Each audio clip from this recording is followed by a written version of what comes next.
Ya en la década del 50 se hizo evidente que el famoso cruce entre Colonia y Buenos Aires era demasiado lento, demorándose unas 3 horas o más con las famosas motonaves de la época que realizaban el cruce del Río de la Plata para la empresa Flota Fluvial del Estado, la cual era de capitales argentinos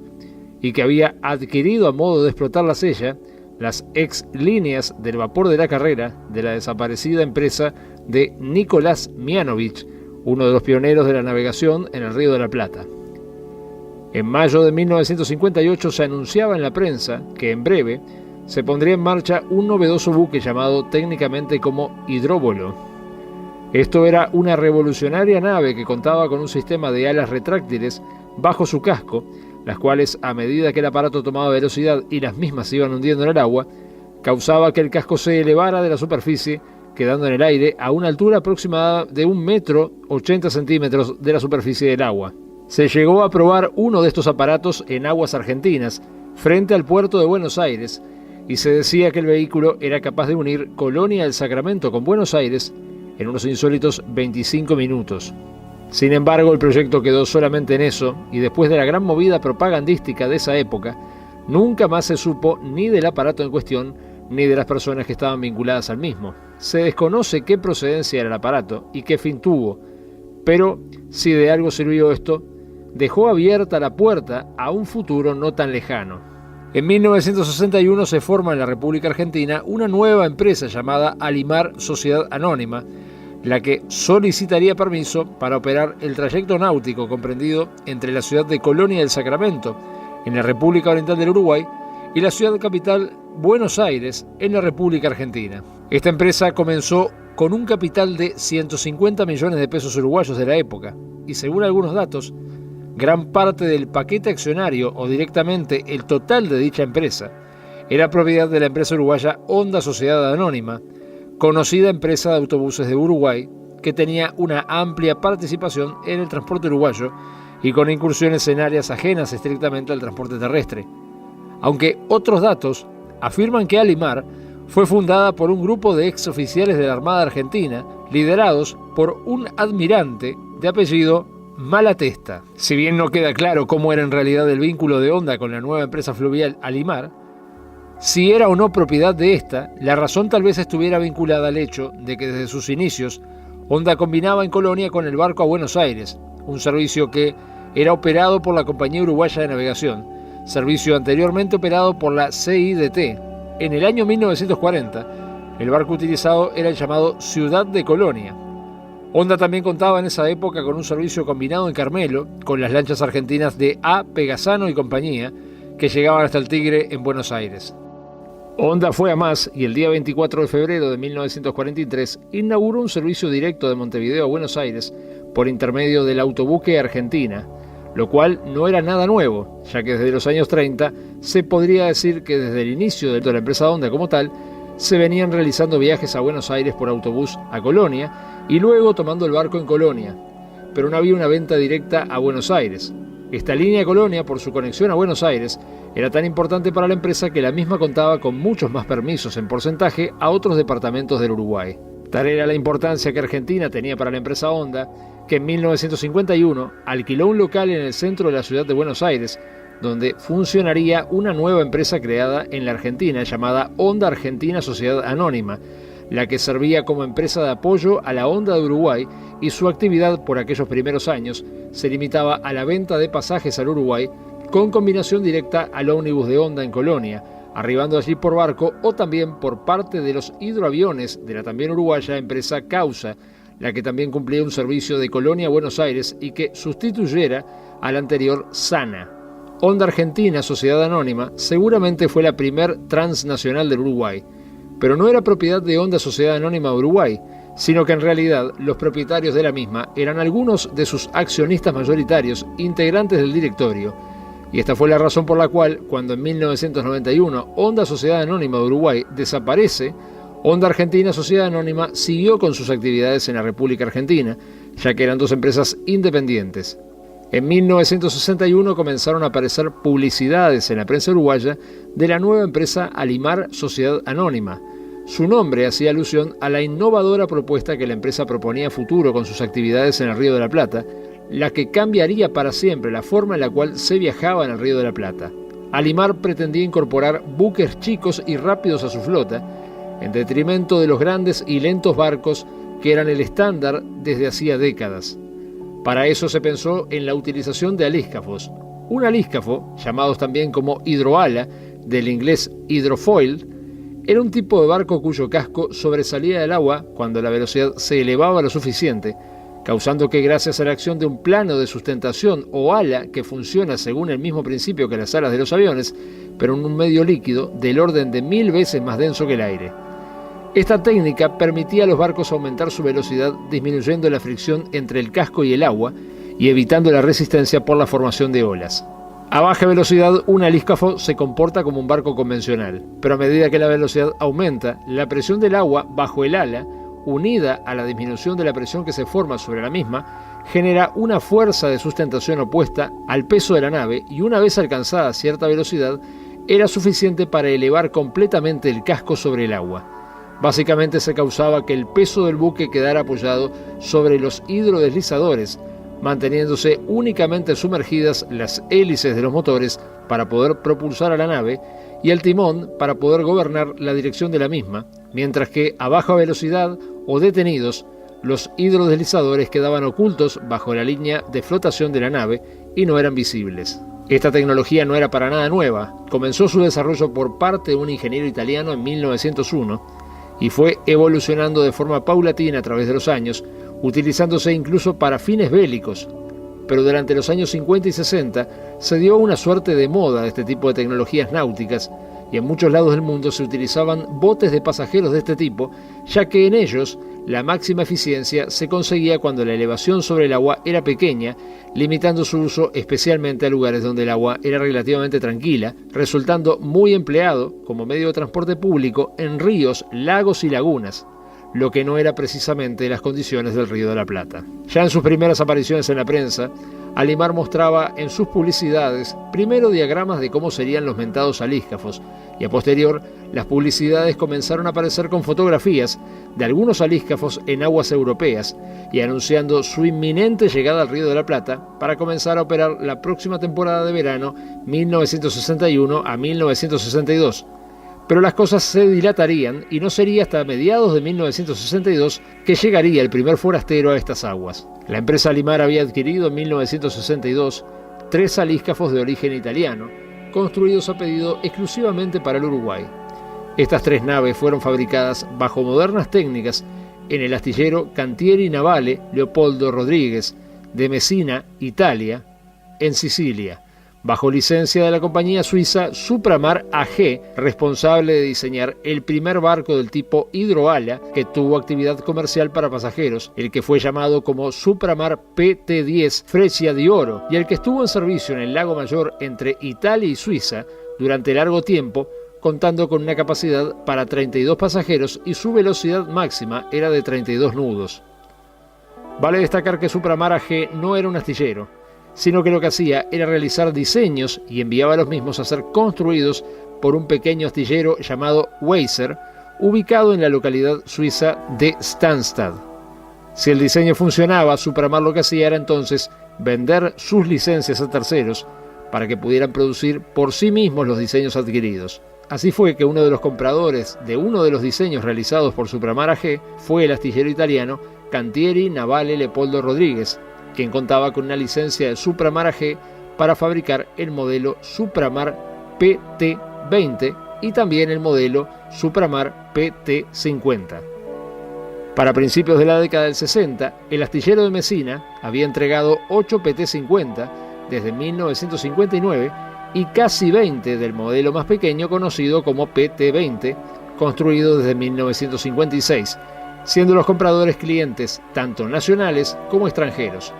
En el caso de los adquiridos por Alimar, correspondían al modelo PT-50, que era en realidad una evolución del modelo PT-20. Los mismos eran del tipo Sirena, construidos con casco de aluminio, 2 hélices a popa, eslora de 27,79 metros y una manga de 10,72 metros. Eran propulsados cada uno de ellos con 2 motores Daimler-Benz 4SA de 12 cilindros en B, capaces de desarrollar cada uno 1.839 caballos de fuerza, lo que le otorgaba al buque una velocidad crucero de 36 nudos, unos 67 km por hora. Contaban además con equipo de radar, radiotransmisor, receptor, radiosonda, etc.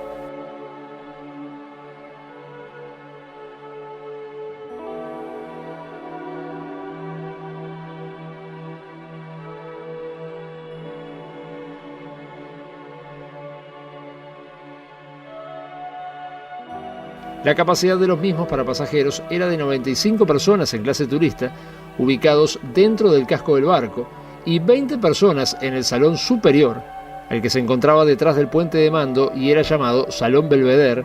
donde además había servicio de refrescos y periódicos gratuitos. No eran barcos para trayectos transoceánicos, por lo que se vieron obligados a viajar a bordo de buques cargueros desde Italia hasta el Río de la Plata, siendo descargados por una grúa y apoyados sobre las aguas. Existe un gran misterio respecto a Alimar, y tiene que ver con su nombre y su logo, y es que Alimar suena bastante parecido al nombre Supramar, que era la empresa que diseñó a los alíscafos en los cuales estaban basados los adquiridos por Alimar. Pero la conexión más notoria es que por alguna razón que se desconoce, Alimar adoptó como suyo el escudo de la empresa Supramar y durante toda su vida comercial utilizaría dicho logo, cambiando lógicamente la palabra Supramar por Alimar, pero manteniendo el logotipo. La otra similitud entre la constructora y la empresa argentina era la forma en la cual se bautizaría a los futuros alíscafos. La empresa Supramar tenía la costumbre de llamar a sus productos con el nombre de Flecha de y un determinado nombre. Por ejemplo, el primero que operó con pasajeros, su nombre en español significaba Flecha de Oro. Alimar, en tanto, utilizaría la misma nomenclatura para identificar a sus naves, las que, según la prensa, la flota estaría compuesta por 3 naves fabricadas en Italia por Navale Leopoldo Rodríguez, bajo licencia de Supramar, y otras 3 serían fabricadas en astilleros argentinos, contando con no solo la licencia, sino también el apoyo técnico de la empresa Supramar. Tal vez ahí el uso comercial del logo de esta última, pero en la práctica esto jamás ocurriría. Los alíscafos fueron llegando de a poco. El primero viajó de Italia a bordo del barco Río Primero y arribó al Río de la Plata el día 2 de junio de 1962, estando el mismo bautizado como Flecha de Buenos Aires, siendo descargado por una grúa desde la cubierta del buque que lo transportó, generando una importante cantidad de publicidad en prensa y demás. El Flecha de Buenos Aires ingresó al servicio atacando las 31 millas náuticas que separaban Buenos Aires de Colonia del Sacramento, operando 4 viajes de ida y vuelta. En Colonia, un servicio de autobús conectaba con Montevideo, la capital de Uruguay. Ese mismo año, 1962, es recibido el segundo de ellos, el que se llamó Flecha de Colonia, haciendo alusión así a los 2 extremos del recorrido que realizaban. El nuevo servicio fue inaugurado en octubre de 1962. Contaba con servicio de bar, toilette, asientos super pullman similares a los que usaban los aviones, y los pasajeros eran atendidos por Navy Girls, una estrambótica denominación para referirse a las azafatas que viajaban en los alíscafos. Las 2 naves realizaban el recorrido en 60 minutos, lo que literalmente aplastaba en tiempo de más de 3 horas, que insumía un cruce normal en una de las motonaves convencionales, haciendo de los 2 alíscafos un verdadero éxito. En Buenos Aires, en sus orígenes partían del Quinto Espigón, situado en el Puerto Nuevo, saliendo por la Boca Falsa si había suficiente altura de marea, o continuando hasta el Canal Norte si había bajante. Luego su embarque se trasladó a la Dársena Sur, sección tercera, que era en realidad la vieja terminal del vapor de la Carrera. En 1963 se recibe el que sería el tercer y último alíscafo de la empresa, el que fue llamado Flecha del Litoral, y con su llegada tendrían que pasar 16 años antes que otro barco de estas características arribara al país. Como dato, de más está decir que originalmente los nombres de los alíscafos serían otros. El primero se llamaría Flecha de Buenos Aires, sí, pero según versiones de prensa, los otros 2 se llamarían Flecha de Montevideo y Flecha del Plata, lo cual en la práctica no ocurrió. Los 3 alíscafos estaban pintados de color blanco desde la obra muerta, que es la parte del casco que está fuera del agua,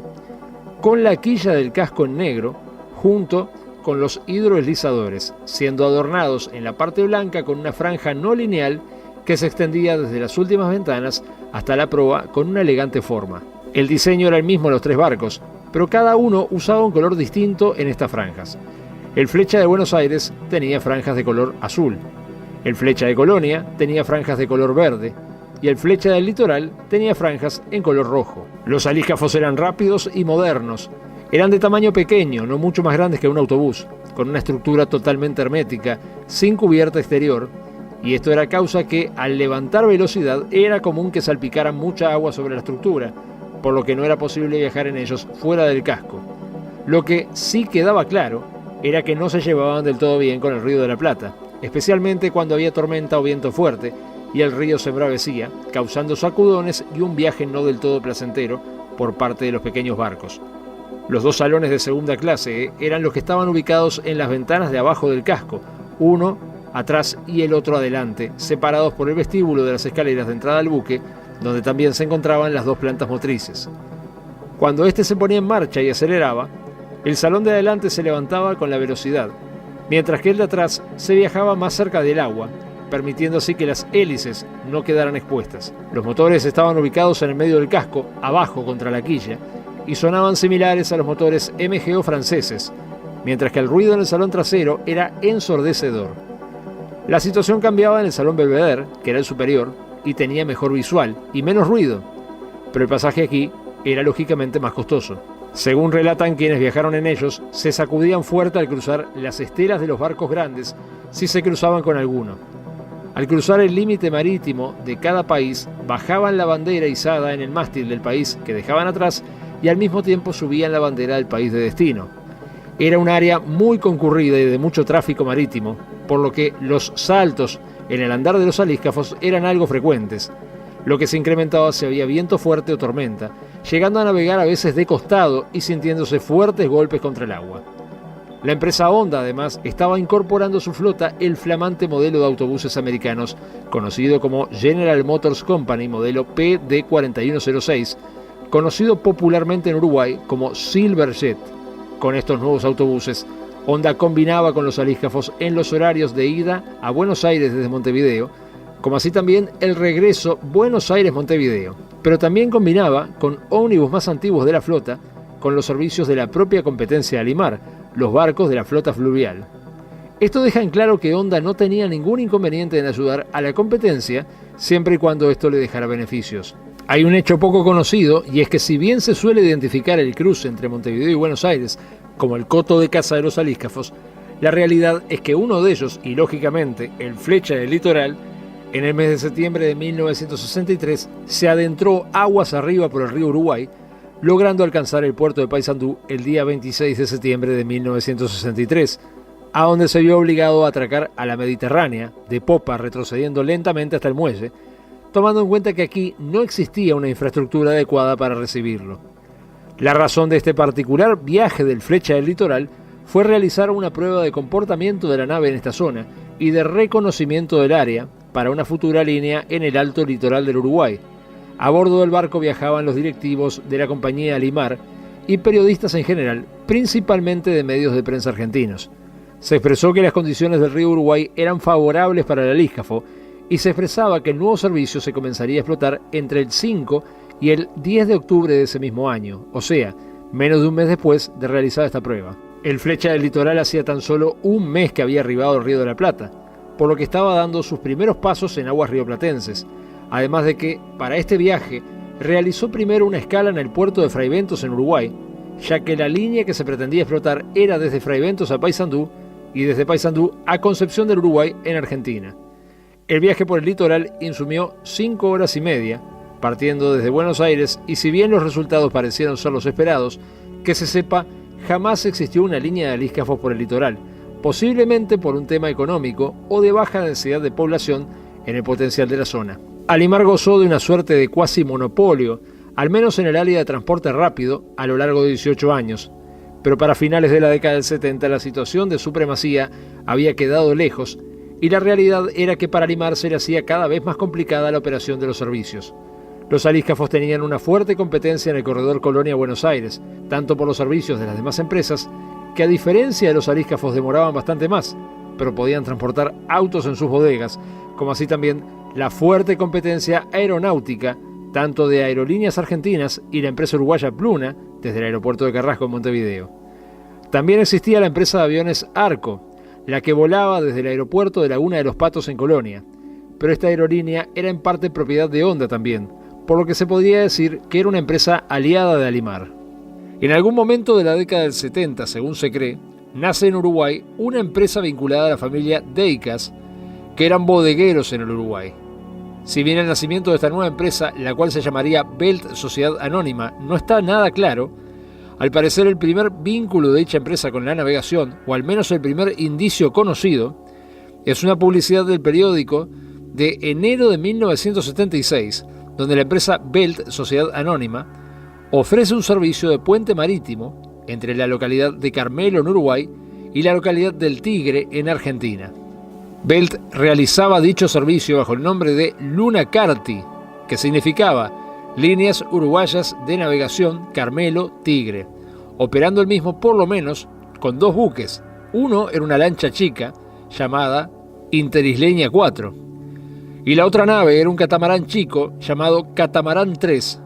expresando además que el trayecto se cumplía en 3 horas 45 minutos, algo bastante lento, claro está. Lo otro que llama la atención también es que aquí nuevamente estaba involucrada la empresa Honda Sociedad Anónima, la que vendía los pasajes para este servicio en sus oficinas, como así también la propia empresa Belt Sociedad Anónima hacía lo suyo en sus dependencias, tanto en la ciudad de Carmelo como en el Tigre. En algún momento Belt dejó de prestar este servicio, del cual no existen mayores datos, y decide cambiar el área geográfica y plantear un servicio de navegación, ahora directamente entre Colonia y Buenos Aires, compitiendo contra Alimar y las demás empresas. Pero lo extraño es lo que se pretendía utilizar para la operativa. Belt se había hecho con 2 hovercraft, los cuales, si bien no se conoce demasiados datos, se sabe que eran de origen británico y la empresa los llamaba Hovermar 1 y 2, aunque en las publicidades se hacía alusión al servicio como el aerodeslizador, que era la traducción al español de la palabra hovercraft. Estos aparatos eran lo que se consideraba vehículos anfibios. De tamaño, estos en particular eran de similares características a los alíscafos de Alimar, pero a diferencia de estos aquí, la cubierta superior de las naves descansaba sobre un enorme colchón de aire que le permitía salir del agua y moverse con cierta dificultad sobre tierra firme, ya que unos potentes chorros de aire que salían por debajo del colchón lo mantenía siempre a unos 2 metros del suelo aproximadamente. De los pocos datos que se sabe de ellos, se expresa que tenían 20 metros de eslora y 6 de manga, tenían una capacidad de 90 asientos y unidades similares ya se usaban en Brasil y Bolivia, por lo que Uruguay sería el tercer país del continente en implementar este tipo de estrambóticos aparatos. Vale destacar además que esto no era nuevo. En el año 1968 se había realizado en Buenos Aires la demostración de un aparato de estas características, muy similar a los que ahora acababa de traer Belt. En este caso original del año 68, no se sabe qué fin tuvo, pero el aparato nunca entró en servicio. Los aerodeslizadores eran propulsados por 2 enormes turbinas exteriores, lo que causaba que junto con el colchón inflable que llevaban abajo, su fuerte fuera en teoría la estabilidad y comodidad al momento de viajar, además de lo novedoso de la propuesta para estas tierras. Pero a nivel mundial nunca fueron máquinas que tuvieran demasiada aceptación, por lo complejo de su operativa. La empresa Belt pretendía comenzar a utilizarlos desde el 1 de septiembre de 1978 para viajar desde Colonia a Buenos Aires, realizando 3 frecuencias diarias. Estaban autorizados a realizar el servicio según el Poder Ejecutivo de Uruguay desde julio de 1978,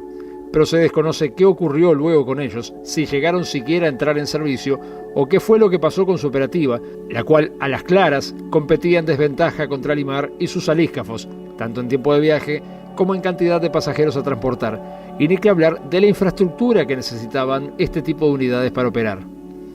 De cualquier forma, se puede llegar a sacar conclusiones de qué puede haber ocurrido con estos hovercraft, y es que las aguas del Río de la Plata, de la misma manera que le complicaban la existencia a los alíscafos, muy probablemente hicieron lo suyo con estos aerodeslizadores, los que por su naturaleza eran bastante más propensos a sufrir todo tipo de problemas cuando las aguas no estaban del todo tranquilas. El hecho es que algo ocurrió con los hidrodeslizadores, porque para el año 1979, Belt había cambiado rápidamente su estrategia de negocios, dejando de lado a estos mastodontes y optando por algo más conocido en el área, pasando a desarrollarse como una segunda empresa de alíscafos que competía directamente contra Alimar. Sea como sea, si esto no fue suficiente, en el año 1992 vale destacar que otra empresa llamada Hoverline intentó implementar un servicio similar en este mismo lugar con un aparato de este tipo, pero también fue un rotundo fracaso. Belt había adquirido 2 alíscafos de segunda mano, construidos en 1971 y 1972, por lo que quedaba claro que los hovercraft no dieron resultado y que también ahora se optaba por los alíscafos de segunda mano, pero bastante más modernos que los de Alimar.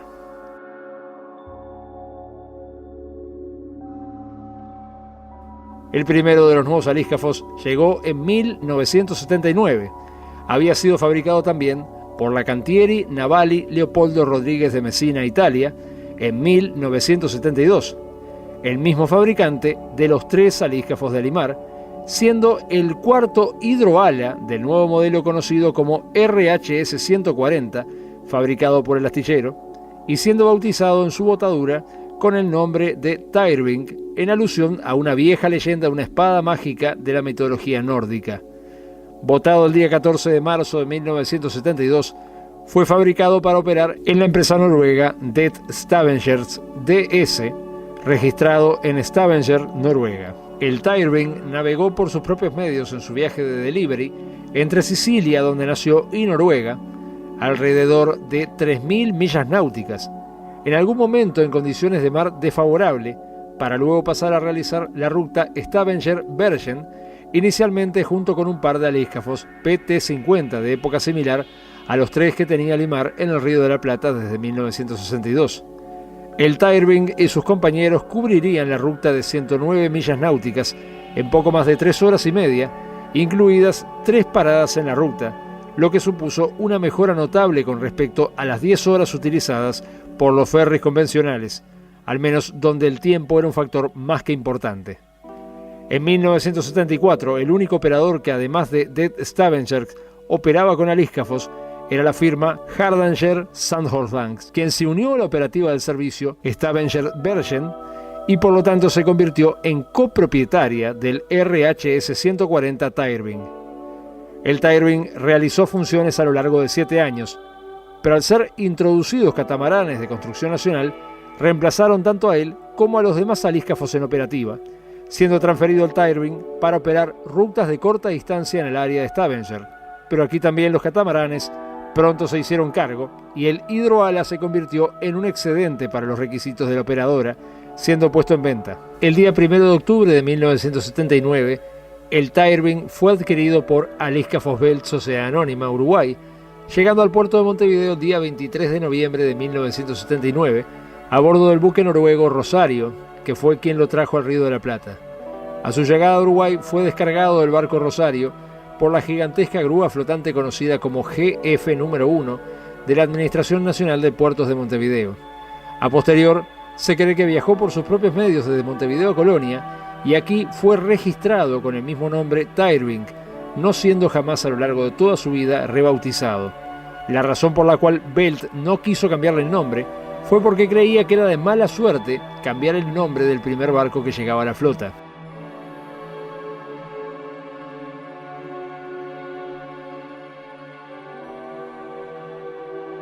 El Tyrving ingresó al servicio en el Río de la Plata el día 1 de diciembre de 1979 en la ruta Colonia-Buenos Aires para la empresa Belt Sociedad Anónima. El segundo buque recibido era igual a este, fabricado por el mismo astillero, pero un año antes, en abril de 1971. Era del mismo modelo que el otro, el RHS 140. Su nombre original era Cóndor 3, ya que de nuevo había sido fabricado por el astillero para una empresa llamada Cóndor Ltd. De White Rocks, St. Peter's Port, Guernsey, Reino Unido. Esta empresa, a causa del número cada vez mayor de excursionistas franceses a las islas, entendió que el alíscafo Cóndor 3 había quedado superado por la demanda y se pensó en una embarcación más grande. Por dicha razón, el día 21 de octubre de 1979 llegó a Saint Sampson para su revisión el alíscafo Cóndor 3. La revisión se completó el 5 de diciembre, partiendo ese mismo día desde Saint Sampson hacia Saint Peter Port, quedando preparado para ser vendido. El ahora ex Cóndor 3 partió de Guernsey el 1 de enero de 1980 para Southampton, para luego ser enviado al Uruguay en barco de carga, ya que había sido adquirido por la empresa Belt, quien lo renombró como Colonia del Sacramento, entrando en servicio en el Río de la Plata en abril de 1980. Vale destacar que el ex Cóndor 3, ahora Colonia del Sacramento, fue el primer RHS 140 en ser construido y entregado por el astillero Rodríguez, mientras que el Tirewing sería el cuarto fabricado de este modelo.